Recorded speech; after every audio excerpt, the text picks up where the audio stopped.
everyone, Paul ISM. Welcome to part 2 of our Model Factory Hero 1/12 scale Lancia HF Delta Integrale 92 Evolution video build.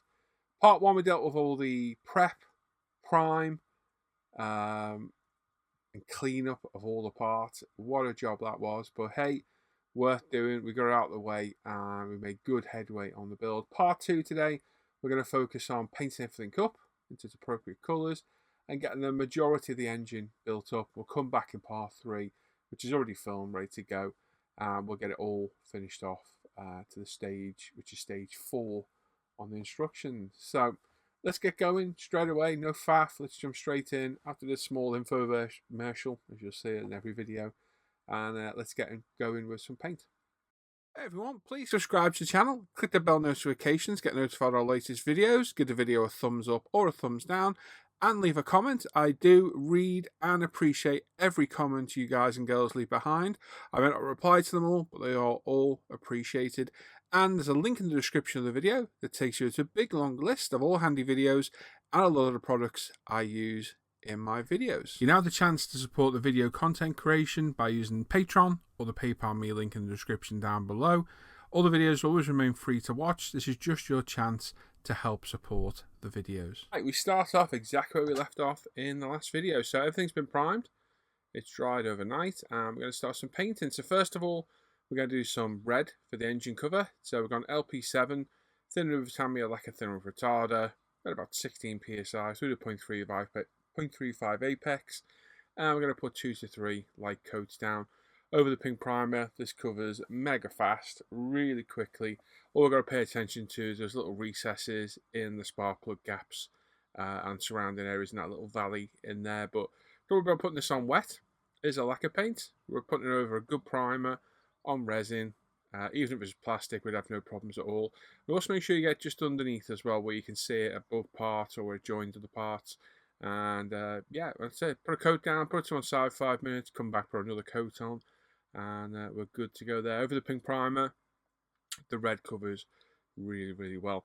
Now, as I was painting that, I thought, looks a bit glossy, this. Looks a little bit glossy, so I got some of the flat base from Tamiya, which I believe is LP23. Now, this stuff's weird in the bottle. It really is very strange stuff. It's like a clear medium with a powder in, but it clumps up, so it's not the easiest product to use at all. So grab a good blob of it, drop it in, and give it a good whiz with your paint mixer to mix it in properly. And it does make a surprising difference to the paint. We ended up with a much flatter. You can see how much shine I've got there off the paint. This does give a much flatter, less shiny coat, and it's exactly what I was looking for. It's a very matte surface on the real car. So again, just play around to get used to using it. But it is strange stuff. It's not an actual fluid medium. It's more of a paste. It's very, very strange. The X range of their flat base was the same. Oil filter we're doing in blue, so we've got LP6, again, thin with lacquer thinner with retarder, 0.35 apex, just put a couple of coats down so we get a nice blue colour. I don't think there's any real wrong colour you could do an oil filter, to be honest. I think there are a multitude of colours, but we've gone with blue. And then we've got Tamiya LP5, and we're going to gloss black, semi-gloss black, everything else on the engine. So all the cam cover, everything. These are previously primed in Mr. Surface of 1500 black, and we're just going to go around and give everything a couple of light coats. It doesn't need any heavy coats because we're primed in black. It covers really well at the airbrush, so no problems here at all. Great colour, probably one of the best semi-gloss blacks you'll find. If you can't get LP5, because this is still a bit tricky to get a hold of, Tamiya TS29 is a close second, followed by X18 as a third, but for me, LP5 is the colour to go. Now, I was originally going to do this Flenham chamber in a texture paint because it looked textured in some pictures, but when you look close, you can see it's just texture marks in the actual metal. So I've actually got these on the white metal, so decided to go that route anyway. Now, for the metallic parts, we've got a whole range of Tamiya LP and TS paints here. Originally, after chatting to the lads, they helped me out massively, Simon and Alan, with the colours for the running gear and what have you. But the chat was about matte aluminium, and it's a great colour. I think it's LP38 from Tamiya. It's really nice, and I put a coat down on the gearbox housing, and it looks good. It just didn't have any lustre to it at all. And when I'm looking at real pictures of the car, which are few and far between, it does have a little bit of shine still to the engines and what have you. So yeah, I put a coat down, left it to dry for a bit, and then came back and just, yeah, wasn't 100% happy with the colour. So changed it up later and we went with some Mr. Hobby Superfine Silver, which you'll see me spraying in a bit. Beautiful colour this. It is a beautiful matte aluminium. It just lost a bit of its appeal to me, not having any shine to it, because when you look at the real car, it does have a sheen to the metalwork. But we're going to use it elsewhere. So we're going on the intakes here. Give them all a couple of coats. Covers really well, this stuff. It's a really easy to use paint. It's pretty faultless. If it goes wrong, you've done something majorly wrong, because it's unbelievably forgiving. You can hose it on. You can put it on nice and light in thin coats. It's just very, very forgiving. Really good stuff.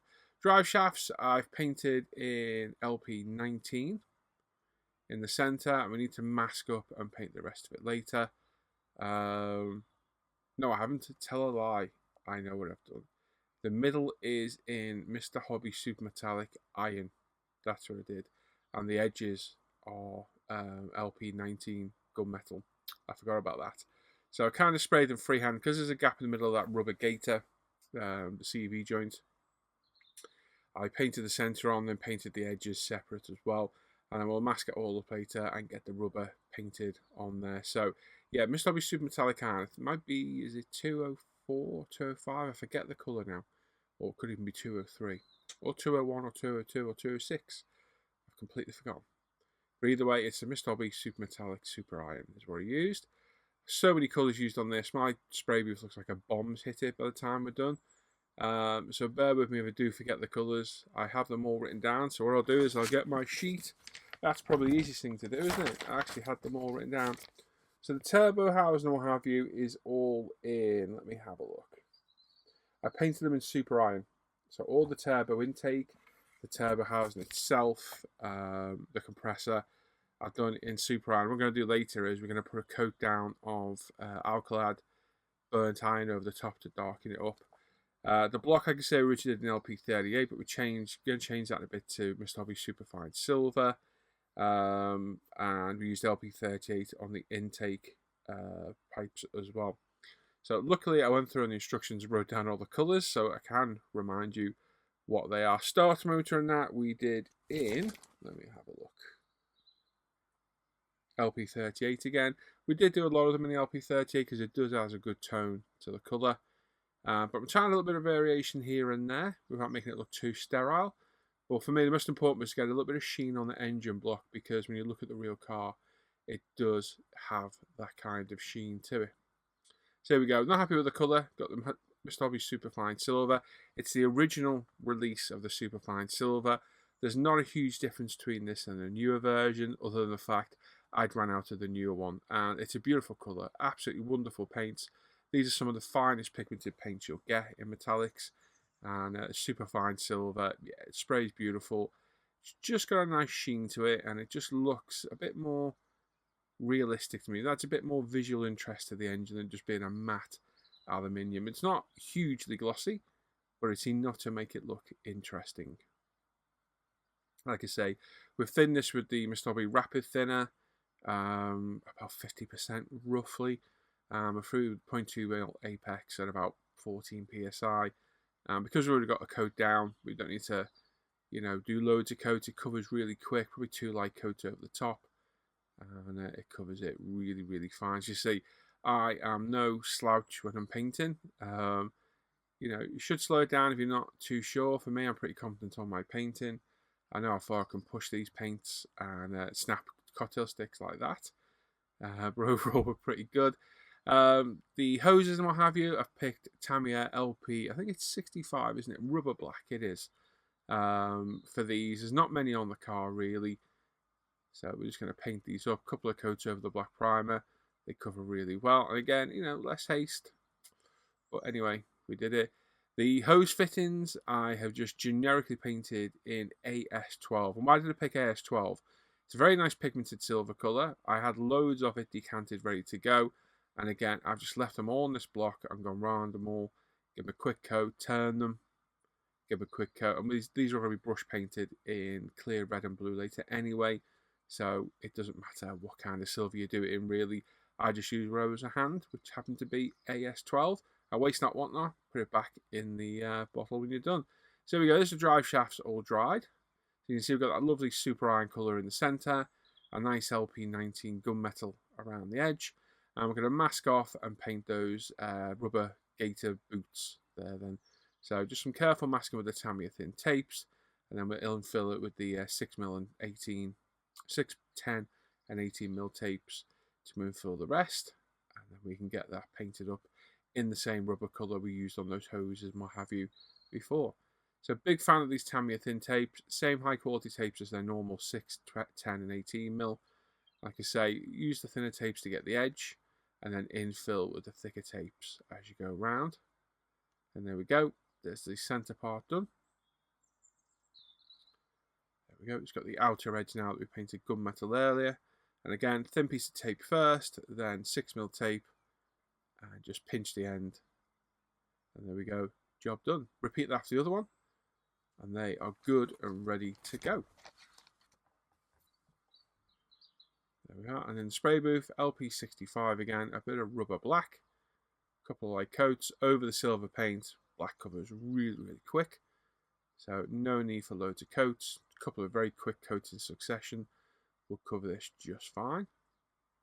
And that way we've got a nice CV joint in the metallic gunmetal colour, the actual shaft itself in an iron colour, and then the rubber boots in LP65 rubber. So nice contrast. Now, parts like this, we looked at these, and it's like a galvanised colour. So these were painted in the super iron colour, nice bright silver. In fact, they weren't, it was LP70. I'm looking at my cheat sheet and it's telling me. So it was worth having this, wasn't it? It really was worth having. So yeah, I did them in LP70, which is a nice gloss aluminium cover. And then I've got some LP, let me see, 71 it is. Highly thin, a lot more thin than normal. And I'm misting over a very light coat to give that high shine silver a very slight gold look. It's not going to look right, but it's as close as I can get it to that galvanized plated cover that a lot of these parts have on the car. So yeah, it's as good a job as I can do. It looks like I'm putting loads on. It's unbelievably thin paint, and most of it is missing where I'm spraying anyway. But I'm just hosing it over the top, barely any of it sticking on, just to give it that nice tint of gold. Being a lacquer, it dries super fast anyway. Now all the turbo parts that are from the compressor side onwards. I'm a little bit out of camera, do apologise. I must have zoomed in a little bit and moved my camera. All the turbo parts that get red hot, I'm going to go over with burnt iron and just give them a slight burnt look. I don't want to do them in any kind of fresh metal colour, so I thought if I go over them with a burnt iron, it adds a little bit of a burnt effect to them. And happy with the colour, it looked really good in the end, added a bit of visual interest. And we'll do that to all the parts that are associated with the turbo. Like I said, apologies for being out of shot a little bit. I'm a bit of a plonker, aren't I, doing this? But you can see what I'm doing. And again, just putting light coats down. It looks like I'm putting a lot of paint down. It's just the way I paint. Most of that is missing the model. You know, I could come in really close, but I don't want to hose this on. I just want to get a nice mist coat. So to mist, I always come a little bit further away from the model. And then finally, this backplate part here. There we go. The main intake. Well, the exhaust manifold this is, isn't it? So alkalad's pretty thin. I don't use a lot of alkalads. I sold them a while back. I think they are far superseded by more modern metallics like the Mustabi Super Metallics, AK Extremes, the LPs and what have you. But I kept some of the colours because, well, they have their use. And there we go. There's everything base painted. Much happier with that engine colour. It's got a nice sheen to it. The red for the engine cam cover looks good. CV drive shafts look good. And yeah, all the other parts look great as well. So about 50 parts in total we're going to need to build this engine up. No, it's not. Sorry. It's 75 parts in this episode. And then as we come near a completion of the engine, there's another 50 to add. So there'll be 125 parts just for the engine alone in the engine bay and assembly. So I've got my Bob Smith's odorless CA glue. I bought these little extensions off Amazon. They are in my store if you go and have a look. And it just allows a very precise application of glue. You can cut them to size, to length, and yeah, they fit on the glue perfectly. And for this, it just allows a very precise application of glue, just where you want, just the tiniest little bit. And for me, perfect. Oil filter, I popped it on. I had to twist it to get it to fit better, but I'm just going to go through, follow the instructions step by step. A little dab of glue in the holes. These are all pre-drilled, so they've all been tested to fit. As you can see, the parts fit perfect. Pop the glue in and it holds it. And then onto the turbo exhaust manifold as well. So again, get those parts on. They need placing in. Refer to instructions a lot. Quite a complex instruction sheet, so make sure you keep going back to it. Make sure things are orientated the right way. Good thing with the odorless glue is it doesn't dry instantly. You get a little bit of working time. So if you find you put something in the wrong way, you can quite often get it back out for a couple of minutes or so. So it's not a permanent, this is stuck in here and I'm in big trouble. So you can kind of get out of it a little bit. So that's just why I'm using it, just for a little bit of leeway. Popping the turbo compressor on. There we go. And then putting the piping underneath. Again, just perfect application of the CA glue. Like I say, we pre-drilled all these holes. They've all been test fitted, so we shouldn't get any problems whatsoever. As you can see, I've got my OptiVisor on, my Tamiya visor on, to help me see what I'm doing. Like I say, a little bit fiddly. This glue doesn't take right away, so you need to take your time. And then our injectors, which we decided to paint black. Looking at various cars, they come in all different colours. But for me, I just went bog standard black. So there's all four of those in place. And then we've got the fuel rail itself. And again, these little nozzles coming in absolutely viable. Again, they're in my Amazon store. You can go and have a look. Invaluable for getting the glue exactly where you want it. Much easier than having a pot on the bench with cocktail sticks or whatever. And then obviously we can pop this in. It goes at a specific angle.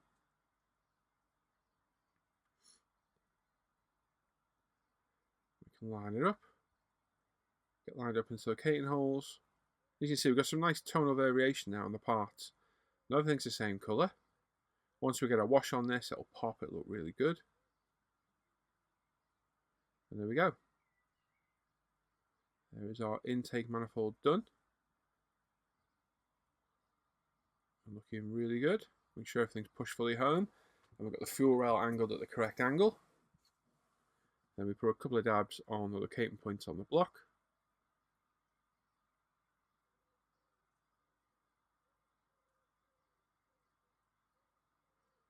And we can pop this in place as well. So again, like I say, keep referring to instructions. And this is where the test fitting we did earlier is invaluable, because we know we've already test fitted the parts. They've all been straightened out. We know they're going to fit straight in. The holes are big enough. And the only thing we might have to tweak is these pipes at the end may need opening a little bit to reach the phlegm chamber and the holes on that. But we can deal with that later. But now we just want to push all this home. Make sure it's all fully in place. There we go. Gaining some weight this now. That big block of resin with all these white metal parts on. This engine weighs a ton when it's done. And there we go. There's one side done. And t'other. As you can see, we've got a nice sheen on the engine. Just enough. We're not looking too much. Now, this was the best idea I had, but I wrecked it. So on top, there's some silver trim on top of the cam cover. My idea was get the monochrome pen, pull the paint through so we have fresh paint, then dry the nib off so we just have what's left on the nib, and then just lightly touch it over the raised ribs, and it should apply it, which it did. Absolutely perfect. Then, like an idiot, building the engine, I put my finger in it, put thumbprints in it, took it off. It needed redoing. I went over it again. It ran. Because it must have been already there, the metallic just flowed over it and into the gaps. So I ended up having to respray the top of this again and paint it a different way, which I actually ended up having to do twice, because I painted it in Vallejo Model Air Silver, then put the enamel panel line wash on from Tamiya, and when I removed the panel line wash, the water-based paint came off, so I had to do it again. So 3 times it took me to do this. The first time I got it absolutely perfect. No problems at all. Just needed a couple of coats and it was spot on. And I go and ruined it with my own ham-fisted buffoonery. But anyway, so we can get the chamber on top here. Now, like I say, you may need to tweak these pipes to get them to fit. So line everything up. Make sure they locate into the holes, and then there's 2 little parts on top. And if they don't, just get your tweezers in there, give them a little bit of a spread, or you can use your finger, to be honest, most of the time. It's very manipulable, the white metal. It moves around really easy. Just get it located in place. Make sure it pushes down at the back there as well. And we're all good. And then we can get our cam cover on as well. Just a couple of bits of dabs of glue in the locating holes. Make sure this is the right way round. Very, very important. You can put it in the wrong way. Ask me how I know. Because when I was test fitting it, I got really confused and sat there thinking, why does this not look right? See me double checking there, like, is that right? Is that right? Yes, it is. There we go. So like I say, got those beautiful trim pieces perfect, and then ruined it by putting my finger in it all like an idiot. This is what you get for being a ham-fisted buffoon. What have we got here now? The cam belt cover. So again, make sure everything's lined up properly. A couple of dabs of glue in the holes. Pop it in place. And like I said all along, I'm going to go a little bit more in depth. So we've still got another video on the engine. There'll be 3 parts in total on the engine. So I hope you don't mind me spreading it out. A few of you have said you don't mind how many videos there are. So there's 3 on building the engine up to the first 4 steps of the instruction book. I have another one ready to go after this as well. Just needs a voiceover. And we'll get that one released as well pretty soon. One hole I forgot to drill out was on the side of this chamber. So we're going to drill out now. I would have much rather have had it done beforehand to save any mess or risk of damage to the paint. But we're quite clean with the drill anyway, so no problem at all. And we can pop this part in place. Like so. Refer to instructions. If you've got any reference pictures of the car itself, refer to those. They're very thin on the ground for this car. Loads for the road car, which has got a slightly different engine. But for this, they are quite thin on the ground, the pictures. Excuse my compressor in the background. And there we go. There's that in place. So, I'm not going to pretend to know the parts. I don't know what they are at all. I'm guessing that's some sort of fuel regulator. I'll put it at the top. This at the bottom. I'm not going to remember what it is. We're going to have a look at it now. It's a big part. That's right. It goes on here. There we go. I'm not that technically minded when it comes to engines. So, I'm going to probably make words up. But there we go. Looking good. Nice shades of metal. All different colours. Once we get a wash on this, it's really going to look good. It's going to look absolutely beautiful. This was a tricky part. This did need a little bit of manipulation to get it in place. It looked like the part was too long, and I ended up having to just bend the plate out a little bit at the top on that part we just put on the bottom, just to make it fit, but pretty easy to do. And then we've got these 2 parts that fit in the side of the cam cover at the top. A little bit of glue, off them up, let the glue grab a hold of them.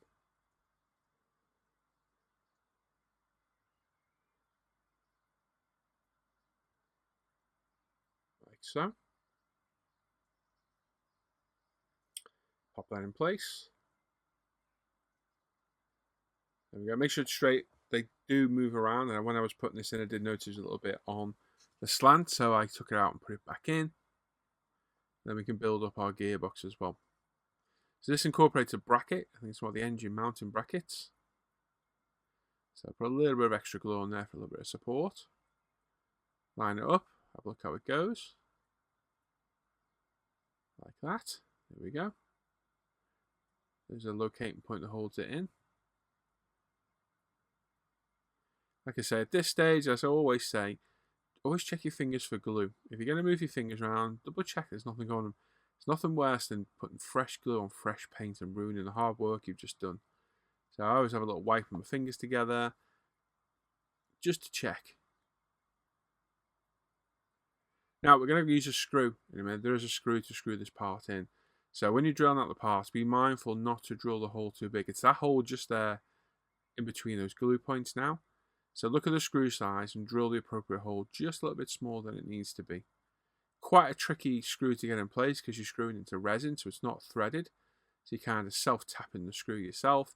I've got a Tamiya Pro screwdriver here that's like a bigger version of the ones that come free with their bike kits. It's all metal, really nice quality little tool. And The sump can go in place. And again, be careful with the sump. It will go on the wrong way. I know, because I put it on the wrong way myself. And just need a little bit of finesse to get it to line up. Now, we've got a little bit of heat shrink here that is included in the kit. I originally thought it wasn't. Was hunting everywhere for it. Couldn't find it. Then I found it. It's supposed to imitate a hose joint, I guess. So line it up. Look where it needs to go on the kit. And then I've got my heat gun. I'm just going to slowly heat shrink it in place. I'm guessing this could have a hose clamp on it, either end, which we'll probably add at a later date. But for now, we're just going to get the assembled as per the instructions, and anything else we can add later on. And then again, a little bit more Bob Smith glue. Pop it in place. Hold it for a second or two.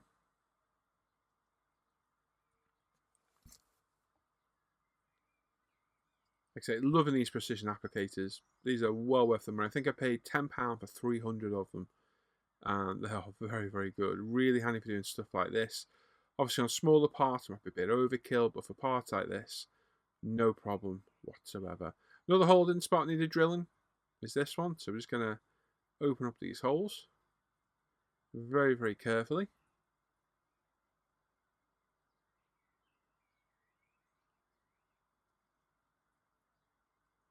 And then a couple of dabs of glue. We'll put this cover on.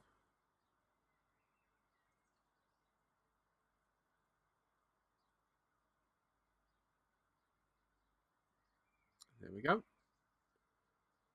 And then we can start getting some of the actual, I'm assuming this is the clutch release lever, is it? I'm assuming it is.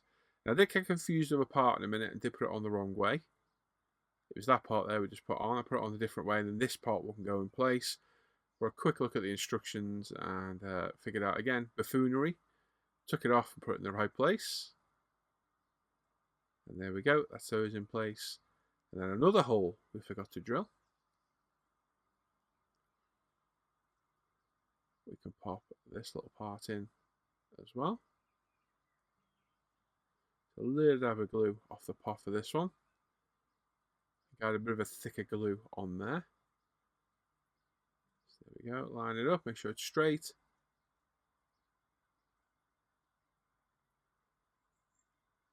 And then this end, this will be the gearbox dipstick, won't it? Pop it in place. If you get any excess glue, if you're quick and careful, you can wipe it off.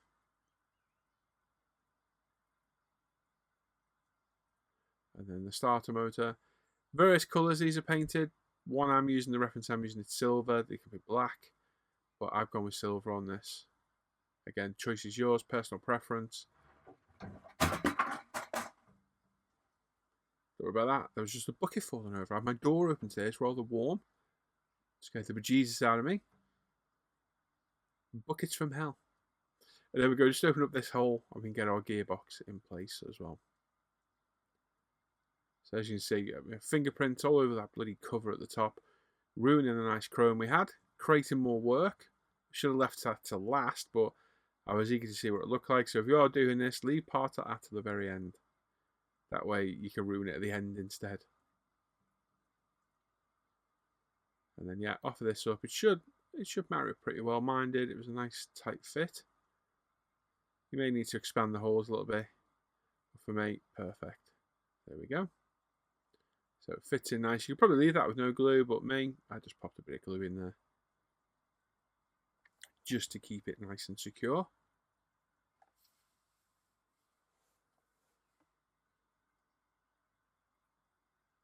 There we go.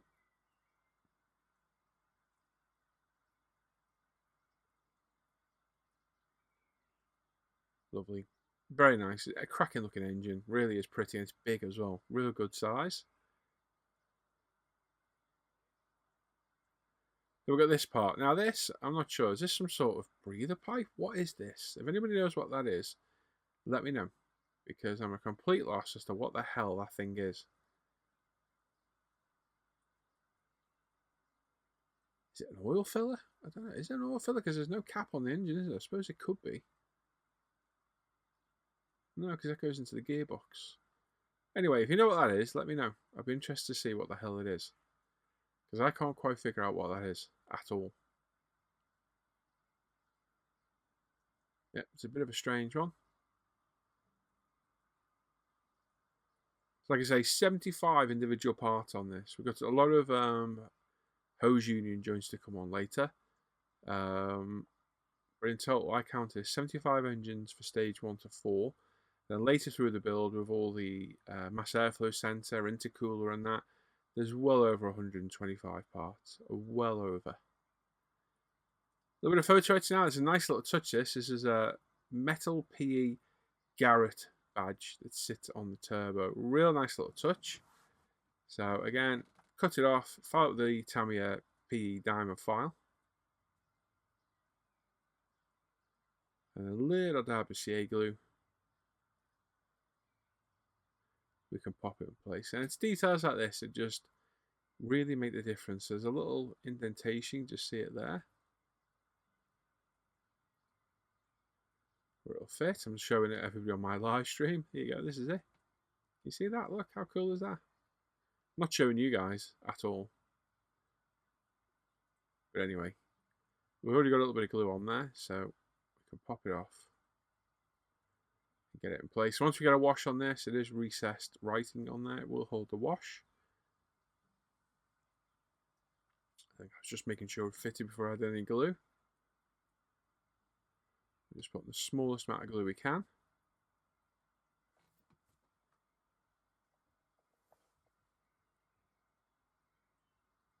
There we go. We can line that up, hold it in place. And there we go. Look at that little tiny Garrett turbo badge. How cool is that? Detail parts. Now the actuator, I decided to do a different colour. I think this is LP19 or could be LP61. I'm not going to lie, I forgot. Hopefully I can get a look at that lid or that actual bottle. That looks like LP19 to me. Gold metal. So I just thought I'd do a different colour to add a bit of interest. So I'll just be a monotone colour.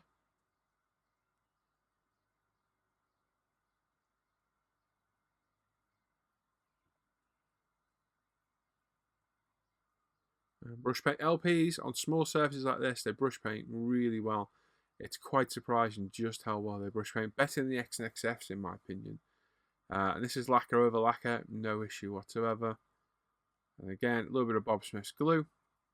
And we can get the actual turbo housing on itself.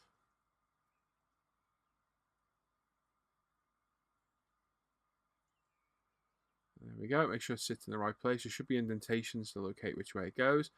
And there we go, that's us for today.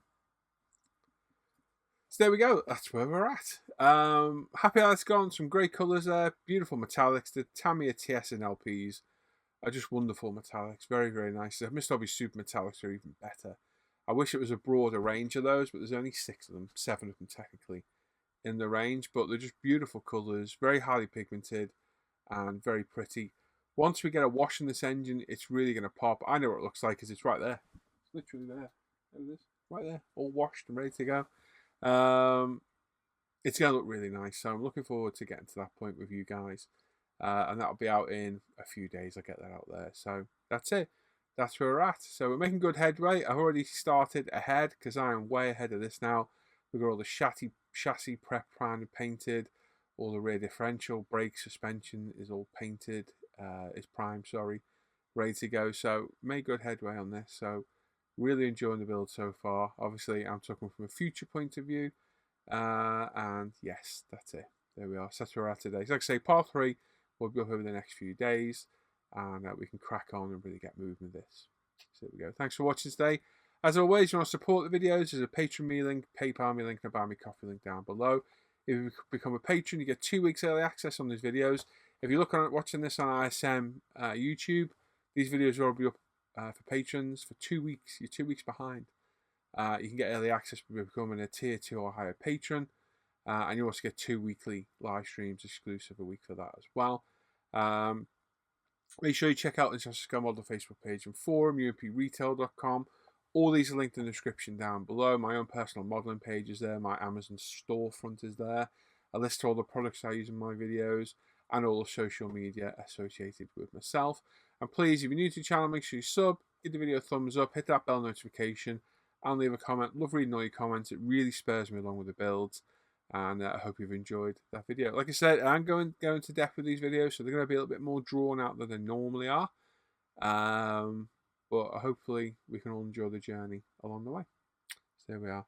So thanks for watching. I'll catch you all next time. Take care. Bye bye.